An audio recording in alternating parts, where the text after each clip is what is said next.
Bonjour à tous et bienvenue dans cette nouvelle émission de Bonjour chez vous. Aujourd'hui, nous parlons d'un tout autre thème. Seigneur, rends-moi sensible à ta voix. Et pour cela, je suis avec mes amies Annabelle et Aurélie. Bonjour les filles. Bonjour Nadine et Aurélie. Vous allez bien? Ok, d'accord. Bonjour, bonjour. Okay. Vous allez bien aujourd'hui? Oui, ça va super. Et toi-même? Ça va très très bien. Je suis contente de vous avoir sur ce plateau pour parler de ce sujet. Nous allons y arriver. Seigneur, rends-moi sensible à ta voix. Et, Amen. Et déjà, amen, amen. Et déjà, je casse le suspense.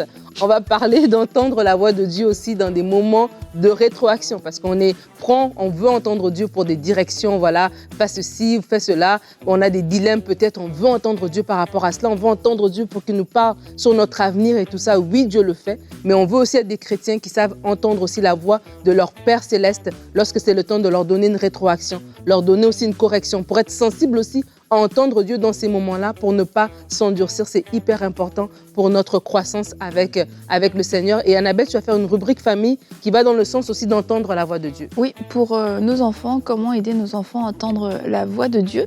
Parce que quelquefois, nous, on l'a appris tard, mais on a la grâce de pouvoir l'enseigner à nos enfants dès leur plus jeune âge. Ah, super, oui, très, très important. On va parler de ça tout à l'heure. Mais avant ça, on va commencer avec Aurélie dans la rubrique Pensée du jour.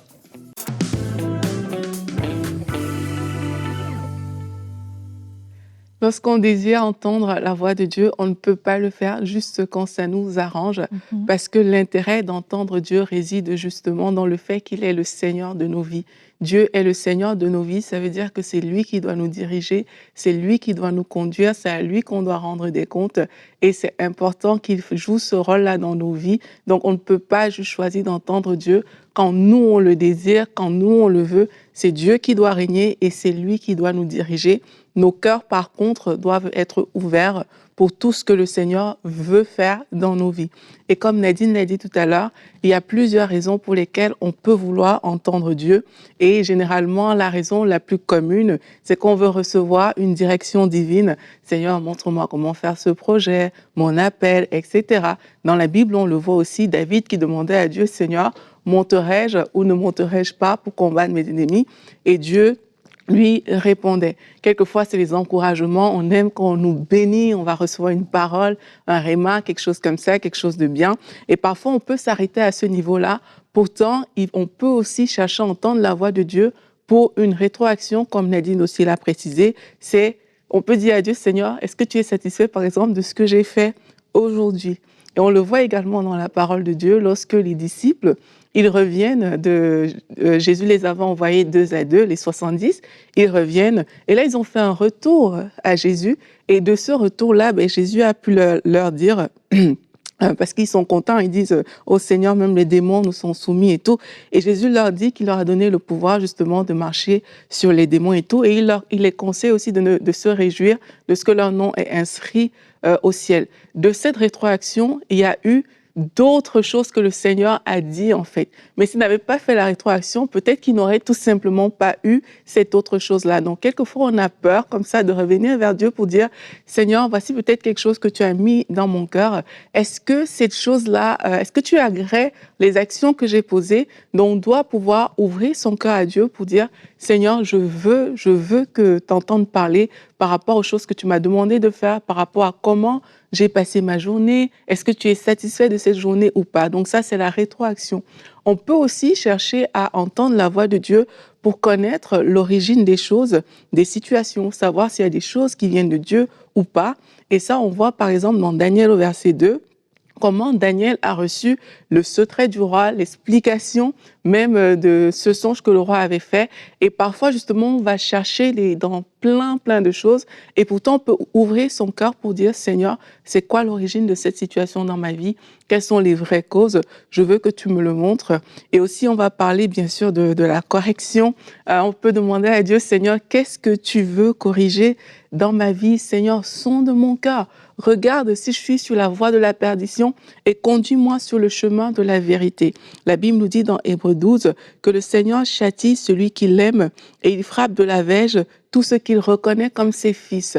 Ça veut dire que derrière une correction du Seigneur, mais il y a l'amour de Dieu qui veut tout simplement nous orienter vers le bon chemin. On ne doit pas se fermer à cet amour-là, on ne doit pas se fermer à cette correction. Lorsque justement Dieu a repris par exemple Pierre, il a repris les disciples alors qu'ils étaient à Gethsemane en train de dormir, ils ne se sont pas braqués, au contraire, leur cœur a été enseignable. Et nous aussi, on doit pouvoir avoir ce cœur sensible à la voix de Dieu qui est enseignable pour pouvoir aller plus loin. Amen, amen. Merci Aurélie pour ta pensée. Et tu le dis, d'avoir un cœur qui est enseignable. Et c'est ça en fait le but de cette émission, c'est de vous sensibiliser à avoir un cœur enseignable. Lorsqu'on dit Seigneur, rends-moi sensible à ta voix, c'est vrai comme tu l'as dit, la direction divine, une parole d'encouragement, tout ça c'est beau. Mais être aussi un enfant de Dieu aussi qui peut écouter le Seigneur pour ces zones d'ombre dans nos vies, dans lesquelles on a besoin que Dieu nous parle. Des fois, quand ça va être ton ami qui va te parler, quand ça va être ton pasteur, quand ça va être peut-être ton conjoint, tu pourras te braquer, tu pourras te justifier. Mais lorsque c'est le Seigneur qui te parle, il y a une ouverture d'esprit, de cœur que tu dois aussi avoir pour reconnaître que c'est Dieu qui te parle et c'est Dieu qui est en train de te donner des avertissements pour te dire corrige ta trajectoire, corrige ta course. Et il y a un verset du jour que je vais vous partager aujourd'hui. Il se trouve dans Genèse le chapitre 3, le verset 10. C'est Adam qui va répondre. La Bible dit, il répondit, « J'ai entendu ta voix dans le jardin et j'ai eu peur parce que j'étais nu, alors je me suis caché. » Et lorsque je relisais ce verset du jour, ce matin même, je me disais en fait, Adam a entendu la voix de Dieu. On dit d'être sensible à la voix de Dieu. Il a entendu la voix de Dieu et lui, il s'est caché. Et c'est ça, en fait, des fois, et c'est comme ça que notre cœur s'endurcit. Hein. La première fois, Dieu va nous parler par rapport à quelque chose. Voilà, corrige ta façon de parler à tes enfants ou sois plus assidu à ton travail, sois plus engagé par rapport au service que tu donnes. Et on peut avoir la réaction, comme tu as dit, comme Pierre, comme les autres, de recevoir la parole, ou la plupart du temps, on se cache. On se cache derrière des excuses, on se cache en se disant est-ce que c'est vraiment Dieu qui m'a parlé, peut-être c'est mon imagination, etc. Mais si on entend Dieu pour ces belles choses, pour les directives, mais soyons aussi sensibles à l'entendre pour des moments où il va vouloir rediriger notre course, il va vouloir nous donner une correction, une rétroaction. Et la Bible dit que dans les derniers temps, plusieurs personnes ne pourront plus entendre la saine doctrine parce que ça va les irriter, ça va les déranger et qui vont se chercher des docteurs, des enseignants qui vont prêcher des choses qui vont leur plaire. Et en fait, quand on écoute la voix de Dieu, quand on veut rester sensible à la voix de Dieu, c'est rester sensible à la vérité, avoir cet amour pour la vérité et pas de se dire Dieu est là pour me corriger, t'as pas bien fait ci, t'as pas bien fait ça. Bien souvent, c'est parce que, bien souvent, tout le temps, c'est parce que Dieu nous ramène vers la vérité. Une vérité dans nos pensées, une vérité dans nos raisonnements, une vérité par rapport à un mensonge vis-à-vis d'une personne, dans une relation, par rapport à une attitude. Et c'est d'avoir cet amour pour la vérité, c'est quelque chose qui va garder notre cœur ouvert à ce que Dieu puisse nous parler. Et le fait comme la Bible dit, ils vont se chercher des docteurs quand quelquefois on est déjà dans notre idée. Je prends l'exemple d'une relation. Moi, je veux aller avec telle personne. Et si vraiment on veut y aller puis qu'on veut plus que Dieu nous parle, on va vouloir se chercher une foule de docteurs, on va se chercher une foule de voix qui vont nous dire oui, c'est la bonne chose et des signes, etc. Parce qu'on ne veut plus entendre la voix de Dieu. Et c'est comme ça que on peut vraiment se perdre dans notre vie parce que on s'obstine à vouloir prendre une direction et être sensible à la voix de Dieu. C'est pas tant il faut que je sois hyper spirituelle, que mes oreilles soient ouvertes, etc. C'est est-ce que je suis prêt à entendre ce que Dieu veut me dire? Parce que Dieu parle, mais est-ce que moi je suis prêt à l'entendre et l'entendre en enlevant mes filtres et en enlevant mes préférences personnelles? Et aussi, j'aimerais dire aux personnes que le fait d'ouvrir son cœur, même à la correction, ça ne signifie pas que tu es un mauvais chrétien, en fait. C'est ça. Ça ne signifie pas que tu es punissable sous la loi ou je ne sais pas quoi. C'est juste que Dieu veut t'amener plus loin. Et quand on comprend que Dieu veut nous amener plus loin, mais c'est plus facile de lui ouvrir notre cœur pour qu'il puisse travailler à l'intérieur. Et quelquefois, je pense qu'on se braque parce qu'on pense faute, on pense correction et du coup, ça met comme un frein. On ne veut pas forcément entendre les choses qui ne sont pas belles à dire, si on peut dire ça comme ça. Mais si on considère que Dieu veut vraiment qu'on aille loin, si on considère toutes les erreurs qu'on peut faire juste parce qu'on n'a pas pris le temps d'entendre Dieu, juste parce qu'on n'a pas pris ce temps pour corriger une trajectoire, pour changer quelque chose. Mais là, on va se dire que Dieu t'aime tellement qu'il ne veut pas te laisser commettre des erreurs. C'est pour ça qu'il va te corriger. Il ne va pas te laisser te perdre. Et je crois que c'est avec ce regard qu'on doit, percevoir la correction de Dieu, si on peut dire ça comme ça, qu'on doit ouvrir nos cœurs pour cette sensibilité-là. Ça va vraiment nous épargner beaucoup de folie, parce que la folie est attachée au cœur de l'enfant. Et lui, on peut être enfant dans beaucoup de domaines. Et c'est justement cette voix de Dieu qui va nous épargner de ces choses-là. Et j'aime ce que tu dis, c'est que c'est avec amour. En fait, Dieu est un Dieu d'amour et il nous corrige en privé, hein. C'est dans ton cœur, c'est Dieu va te parler à toi personnellement pour te dire, regarde ton attitude par rapport à telle chose, voici ce que j'aimerais que tu puisses faire. Et des fois, on pense que l'intervention de Dieu, lorsqu'on est sur le mauvais, tu parlais tout à l'heure de quelqu'un, par exemple, qui s'est dit, je vais vraiment être dans cette relation-là, ou peut-être c'est par rapport à un projet, je veux vraiment me lancer dans cette affaire-là, je veux déménager de pays, c'est pas le moment, c'est pas la saison, mais tu te forces à le faire. Je crois que des fois, parce qu'on se dit que si je suis dans le mauvais, Dieu va m'arrêter un peu comme il a arrêté Paul sur le chemin de Damas. Ça va être quelque chose d'extraordinaire, de quelque chose de tellement fort que voilà, Dieu t'arrête comme il a arrêté Paul. Mais la plupart du temps, Dieu nous parle, ça va être juste une interpellation qu'on va avoir dans notre cœur. C'est pour ça que c'est important d'être sensible aussi à savoir pour ces choses-là. C'est pour ça c'est important d'avoir aussi un cœur qui est ouvert, qui dit « Seigneur, non pas ma volonté, mais ta volonté. Seigneur, la façon dont je réponds à mes enfants, est-ce que je manifeste le caractère de Christ dans ma façon de faire? Non pas ma volonté, mais ta volonté. » Et des fois, Dieu va te reprendre sur des petites choses. Moi, je me rappelle une fois, j'ai déjà raconté cette histoire où j'étais là et puis Omer est venu me voir et j'étais en train de travailler. Et il descendait me voir comme ça. Je travaillais de la maison à l'époque et je travaillais dans mon sous-sol. Et il venait me voir chaque matin pour me raconter sa journée, ses rêves, ses projets, ce qu'il a reçu et tout ça. Et moi, ça me dérangeait en fait parce que j'étais concentrée sur mon travail. Mais j'étais gentille, donc je le laissais parler. Mais au fond de moi, ça me dérangeait. Et un jour, il est là, comme ça, il descend et il me raconte voilà, une idée qu'il avait. Et à ce moment-là, j'entends la voix de Dieu dans mon cœur qui me dit que c'est moi qui suis dans le tort, tu vois. C'était pas que lui vient me déranger dans mes heures de travail, c'est moi qui suis dans le tort. Je devrais être capable de l'écouter et je devrais faire la même chose aussi. Je devrais aussi être une personne qui partage comme ça tout ce que j'ai dans mon cœur à mon mari. Et tu vois, s'il me l'aurait dit, lui, il savait même pas que j'avais tout ça dans ma tête, mais s'il m'aurait dit ça, j'aurais probablement dit, mais non, tu vois, là, je suis concentrée, je suis en train de travailler, j'ai des délais et tout ça. Mais parce que c'est Dieu qui me l'a dit et parce que j'étais sensible à l'écouter, du coup, j'ai rajusté mon comportement. En fait, c'est ça qu'on veut vous dire. C'est que des fois, c'est des choses que Dieu va vous dire en secret à vous personnellement. Il ne veut pas vous exposer. Il n'est pas là pour vous faire honte et dire à tout le monde, voilà, la correction qu'il veut vous apporter. Mais parce que vous êtes sensible, il va pouvoir juste vous parler, vous, one-on-one avec lui. Et vraiment, c'est ça. Si vous êtes sensible et vous développez cette sensibilité à l'écouter dans des choses qui sont des fois des choses de votre quotidien, des choses moins agréables, comme Aurélie l'a dit, qui sont pas belles à entendre, ça va vous aider dans le long terme. Mais oui, ça va aussi affecter la façon dont vous l'écoutez pour des directives et tout ça. Oui, et aussi, j'aimerais encourager les personnes, comme on a dit tout à l'heure, à ne pas fermer leur cœur. Et une des façons de fermer son cœur, c'est de continuer à faire quelque chose alors qu'à l'intérieur de toi, tu sens que ça ne fonctionne pas. Et je crois même qu'il y a plusieurs personnes qui nous écoutent qui sont dans cette situation. À l'intérieur de vous, vous sentez que oui, vous faites cette chose-là, mais ça ne fonctionne pas. Il ne faut pas attendre que ça aille plus loin.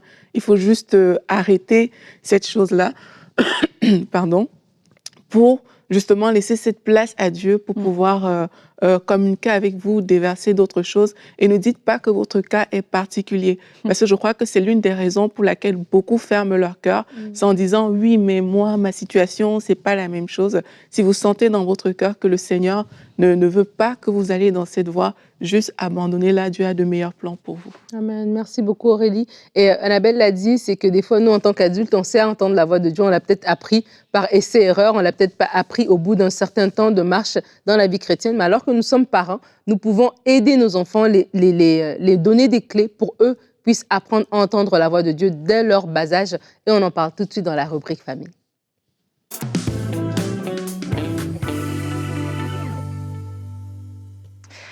Alors, c'est un beau sujet que de parler de ça, d'apprendre à nos enfants à entendre la voix de Dieu.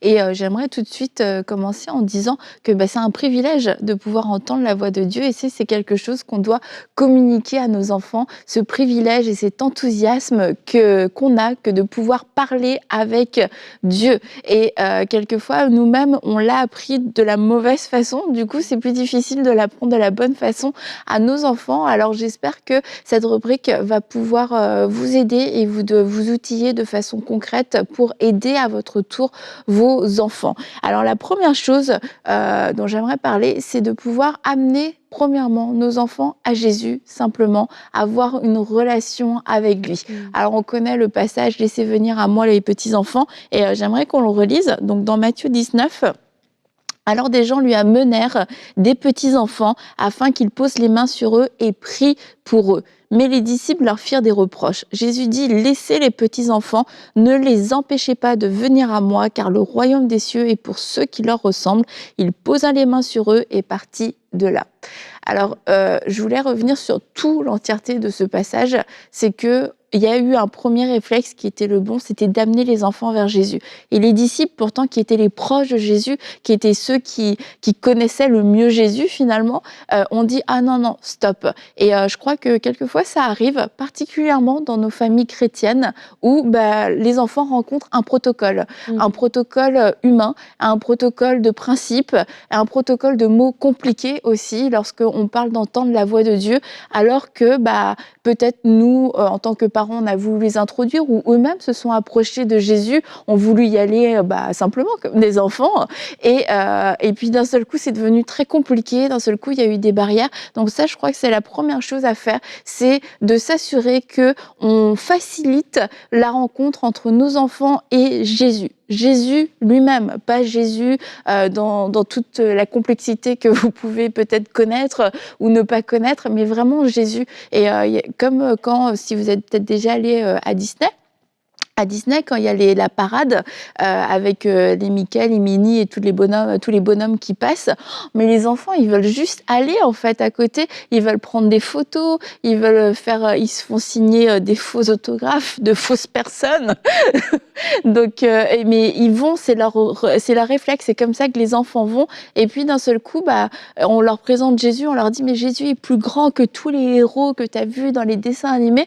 Mais d'un seul coup, lui, Jésus, il est inatteignable parce que il y a cette barrière de protocole. Et quand je dis protocole, c'est pas une sécurité, forcément une vraie sécurité avec des gens qui disent interdiction, mais c'est quelquefois c'est parce que ça devient compliqué. Alors que pour prier, il faut que tu fasses ci, il faut que tu fasses ça. Et puis, est-ce que tu es sûr que tu as demandé pardon pour tous tes péchés, que tu as été lavé dans le sang de l'agneau, etc. Les enfants, ils comprennent plus rien. Ça devient trop compliqué. Et puis, finalement, ils vont renoncer. Donc, pour nous, c'est important. Mes enfants doivent premièrement rencontrer Jésus en tant Jésus lui-même et avoir une relation avec lui. Donc ça, c'était le premier point. La deuxième chose, c'est de créer des moments pour qu'ils puissent apprendre à entendre la voix de Dieu, parce que si on ne les met jamais dans cet environnement, dans la présence de Dieu, qu'on les confronte pas entre guillemets, ils vont pas forcément ils vont avoir moins l'occasion en tout cas. Et c'est des choses qu'on peut faire simplement. Créer des moments, c'est d'avoir des temps de lecture de la Bible, des temps de là je parle c'est sûr plus pour les plus jeunes enfants, parce que après, mais c'est important aussi pour les plus grands, mais encore une fois, vous adaptez selon l'âge des enfants. Mais c'est sûr que quand les enfants ont 15 ans, peut-être que c'est plus difficile le soir d'aller les coucher puis de leur lire une petite histoire de la Bible. Mais là, du coup, on va parler plus des plus jeunes quand même. Donc, c'est de créer des moments avec la lecture de la parole, parce qu'on sait que Dieu parle particulièrement et majoritairement à travers sa parole. Donc, c'est important de pouvoir l'enseigner à nos enfants, de dire, tu vois, ce livre, il est spécial. Ce livre, c'est une parole qui est vivante. Quand tu le lis, c'est Dieu qui te parle. Et il y a peut-être par moments, des histoires, ça va te parler, ça va te faire penser à un ami, puis tu vas te dire, ouais, mais c'est bizarre parce que dans le livre, c'est écrit Pierre, mais moi, mon ami, il s'appelle Matthieu. Alors, est-ce que vraiment ça peut fonctionner? Bah oui, c'est comme ça que Dieu parle. Il utilise une histoire, mais qui peut parler à plein de gens de plein de façons différentes. Et du coup, ça va leur donner aussi envie de découvrir ce livre vivant et pas juste un gros livre avec des grands mots, des grandes histoires. Donc, il faut aussi trouver des versions qui soient adaptées, bien sûr, à leur âge. Et ça, même pour les plus grands, c'est quelque chose qu'on peut facilement communiquer parce que quelquefois, les adolescents peuvent avoir l'impression que la Bible s'est dépassée et qu'il n'y a rien qui parle de leur vie à eux. Et en fait, lorsque, sans dire la Bible dit que blablabla, et qu'après ça me fait rire parce que tu vois tu vois des jeunes qui partagent des trucs, genre des citations, mais ils savent même pas que c'est de la Bible. Et genre, c'est trop cool et tout. Et tu dis, c'était la Bible en fait, ça. Ah, ok. Donc, c'est de pouvoir avoir une approche qui soit pas lourde et religieuse et de montrer, bah ouais, la Bible, c'est vivant. Regarde toutes les citations là que tu vois et tout partout. Bah, en fait, ça vient de la Bible. Ça, c'est inspiré de la parole de Dieu. Oh, il y a tout ça dans la Bible. Donc, créer des moments avec de la lecture, avec la prière aussi, bien sûr, et avec la prière où vous pouvez être très pratique. Bah, écoute, on va prier, puis bah, toi, dis ce que tu as à dire, tout simplement, puis on peut prendre juste un moment, quelques minutes, on va attendre, on va écouter. Et peut-être, et quelquefois, on a du mal à le faire parce que nous-mêmes, on le fait pas forcément de la bonne façon, donc on sait pas comment le faire avec nos enfants, où on a peur un peu du silence. Ah, et puis si Dieu répond pas, si Dieu dit rien, et si vous passez 2 minutes, 3 minutes, vous attendez, et puis votre enfant vous dit « Bah moi, j'ai rien entendu, j'ai rien vu. » Ok, Dieu va te répondre. Si tu n'as pas répondu ce soir, il va te répondre plus tard, demain. Et puis de nourrir cette expectative, cette attente. Et ça m'amène à mon autre point aussi. C'est les dons spirituels. C'est d'ouvrir nos enfants, d'introduire nos enfants aux dons spirituels, parce que quelquefois, les enfants vont dire « Ah ben non, moi Dieu m'a pas parlé », parce qu'on leur dit écouter, parler, entendre. Donc forcément, ils sont focalisés sur leurs oreilles. Est-ce que Dieu me parle? Est-ce que Dieu me parle? Là, j'entends rien, j'entends rien. Puis finalement, quand tu parles avec eux, ils vont te dire « Ah ouais, quand tu priais, j'ai vu quelque chose en fait. Ils ont vu quelque chose, où ils ont eu un rêve, où ils ont eu une pensée. » Et c'est de leur dire, mais c'est comme ça que Dieu parle. Et parce que si on leur dit, si on ne leur explique pas que Dieu parle de plusieurs façons, c'est sûr que eux, ils veulent juste entendre un mot quelque part, ils n'ont rien entendu, Dieu m'a pas parlé. Et leur dire, non, ça fait partie des façons dont Dieu parle. Donc de pouvoir avoir des questions peut-être un peu plus précises. Est-ce que tu as vu quelque chose? Est-ce que tu as pensé à quelque chose? Et vous allez être surpris parce que les enfants sont hyper sensibles en fait. Ils ont une sensibilité spirituelle qui est assez extraordinaire et qui est assez simple. Et d'ailleurs, ça m'amène encore à mon autre point. Quelle belle transition, Annabelle. C'est la liberté. C'est de leur laisser cette liberté. Et quand un enfant va te dire ouais moi j'ai vu je sais pas, ils vont te dire j'ai vu une Barbie en train de faire je sais pas quoi. Une Barbie, c'est pas dans la Bible une Barbie. Et en fait, c'est la façon dont Dieu peut leur parler, c'est à travers leurs objets du quotidien, à travers ce que eux connaissent, comme Dieu le fait avec nous. Jésus donnait des paraboles, il parlait de choses que les gens connaissaient, et lorsqu'il va parler avec des enfants, il va parler des choses que les enfants connaissent. Et nous, quelquefois, on peut être un peu pompeux, ou alors incrédule en se disant non, c'est pas ça, Dieu parle pas comme ça. Et du coup, ça peut braquer un enfant, ça peut soit lui faire de la peine et lui dire non, c'est pas ça entendre Dieu, ou alors ça peut lui faire croire qu'il n'est pas capable et qu'il se trompe. Et du coup, il n'a pas cette liberté après de pouvoir partager. Et oui, quelquefois, il y a sûrement des choses qui vont être un petit peu complètement folles, mais il y aura des choses excellentes et des choses même qui vont vous bénir, qui vont vous surprendre. Donc, c'est laisser cette liberté à votre enfant de pouvoir s'exprimer, de pouvoir l'entendre, de pouvoir l'encourager, de pouvoir, quand il parle de quelque chose, il ne sait pas quelquefois de quoi il parle, c'est de dire « Ah, mais regarde, justement, c'est ça, dans la Bible, il y a ça. » Et moi, je me souviens d'un jeune Il avait rêvé, c'était quoi? Il avait rêvé du ciel et je crois il avait vu le trône et en fait, il s'est réveillé et puis il a dit ça à ses parents, il trouvait ça un peu bizarre, mais pour lui, il savait pas que c'était dans la Bible et là, son père lui a montré, il lui a lu tout un passage dans l'Apocalypse et c'était exactement ça. C'est quelque chose qui l'a trop marqué parce que mais si son père lui avait pas dit: «Bah oui, c'est dans la Bible», ça aurait été un rêve un peu spécial, mais là, c'est comme c'est vrai, c'est la Bible et là, le dernier point, ce serait, de saisir les occasions pour, permettre à vos enfants d'entendre la voix de Dieu. Donc ça veut dire, par moment, les enfants vont passer par des situations, ils vont poser des questions et c'est de dire: «OK, c'est ton tour. Bah, tu sais quoi?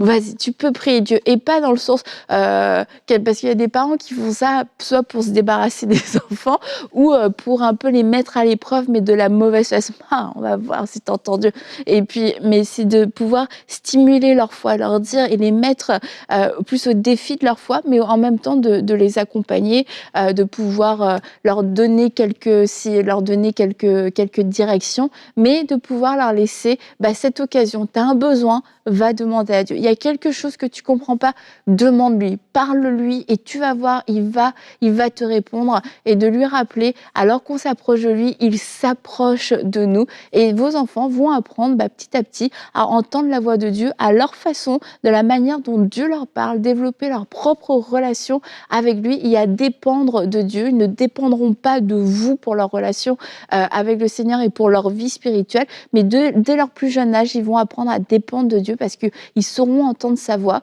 dans les bons comme dans les mauvais moments, pour les directions de leur vie, pour la correction aussi. Il y a des choses peut-être que vous n'aurez pas à dire parce que Dieu va leur parler lui-même. Et tant mieux, on dit Amen. La dernière fois, Eden, elle nous a fait un truc, je ne sais même plus le contexte, mais là, elle sort un truc, ouais, je sais pas quoi. Elle dit un truc genre, ouais, dans la Bible, et puis elle sort une référence, mais vraiment au hasard. Et puis c'était genre, waouh. Et là, en fait, Jérémie ouvre, et c'était honore ton père et ta mère. Ouh, on a senti la présence de Dieu tomber dans la maison. Elle dit ouais, ok, bon. Mais voilà, c'est une façon, elle savait que c'était Dieu qui parlait, qui mettait un stop à cette conversation. Et elle-même, elle a été prise à son propre piège. Merci Seigneur. Donc que ça puisse vous arriver. Merci Annabelle pour cette belle rubrique. Et c'est vrai, tu le dis, nos enfants peuvent entendre Dieu. Et vraiment, je vous encourage en tant que parents à leur dire que Dieu aussi est disponible pour eux et Dieu veut leur parler. Alors que tu parles d'Eden, je pense à Gabriel. Cette semaine, il avait un examen et il dit, non, la semaine passée, et il dit en fait que l'examen s'est terminé, il avait fini plus tôt et tout le monde attendait donc la cloche pour partir. Et il y a quelque chose en lui qui lui disait, ne pars pas, reste. Et donc là, mais il avait fini, il regarde, il a fini, il n'a plus rien à rajouter. Et comme ça, tout le monde se lève, la cloche sonne, et là, ils partent, et la prof dit, n'oubliez pas de souligner, je ne sais pas quoi, là, dans le descriptif, fallait souligner les mots de je ne sais pas.